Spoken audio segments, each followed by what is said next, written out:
Hey guys, so now you've got these people interested through Zoom, you've got them through a live event. We're needing to separate the men from the boys. So this is when you set them down in your office and you hit them with the hard questions. So I'm gonna teach you right now how to interview a real good salesperson. So number one, best case scenario, these guys have completed a DISC assessment. All right, now you know, do they score very high on the dominance? Do they score very high on the influence? Okay, if they do, they're probably predestined to be a pretty good sales rep. Number two, all right, you have to give them a reason to show you their sales skills, and there's only one way to do it, and that's to reject them coldly. As cold as possible with a straight face. I need you to reject these people, and I will tell you exactly how to do it. And it's simply asking them this question. Okay, so we have a limited amount of space. We're very selective with who we work with. We seem to be on the same page here, but I want to know what makes you a top performer.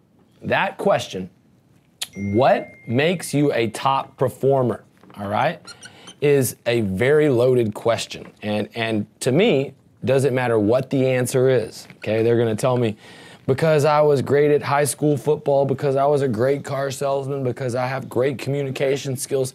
I don't care what they say. I'm gonna look them right in the eye and I'm gonna tell them, you know what? I don't know if you're gonna be a good fit in our culture. We're very, very selective. Our work ethic here is unlike any other place. I don't know if you're gonna be a good fit. And listen to what he has to say. Do not be the guy who speaks first. Let that man look at you right in the eye and get that defeated look. And then see what happens, because that's really what you want to know. How does a man react when he's defeated or rejected? Because what a real salesperson does is they don't take no for an answer.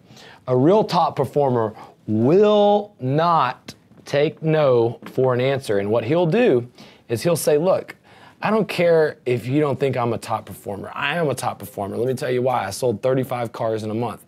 I only did it to win the sales contest, and it was because I worked harder, I executed the sales strategy, I trained in the morning, and look, everywhere I've ever been, I've been a top performer. I've been a top performer in sports, I've been a top performer in business, I've been a top performer at church, and I will prove to you that I'm a good fit. I will prove to you that I'm a top performer.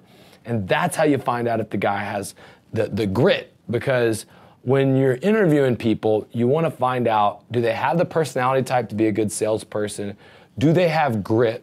And what you want to do is you want to say, have you completed the prerequisites? And what that means is like, guys, if they're not training in the content that you give them, if you give them a training manual, you give them free videos on training, some of my videos maybe, and they haven't completed the training, like for instance, you gave them the truth about closing for contractors, they didn't watch it.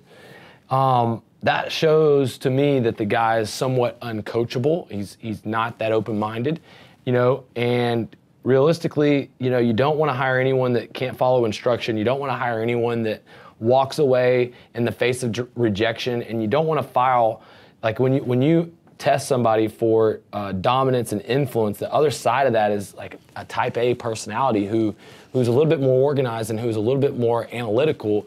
And those people are really good for support roles, service roles. But, you know, realistically, you know, the sales guy, they fit a personality type. And you can almost, like, without fail, find that guy. And, you know, it's not always the most outspoken person, but it is the person that believes in himself, believes in his mission, and is willing to do whatever it takes to get it. So as long as you ask them what makes them a top performer, reject them coldly, understand that they're good guys, good sales guys, don't take no for an answer, and make them complete the training after you give them the DISC assessment, you are going to get certified professionals. Certified guys that have been trained in the university, that have the right personality for success, that have proved to you they can win in the face of rejection. And that's what we call a knock star.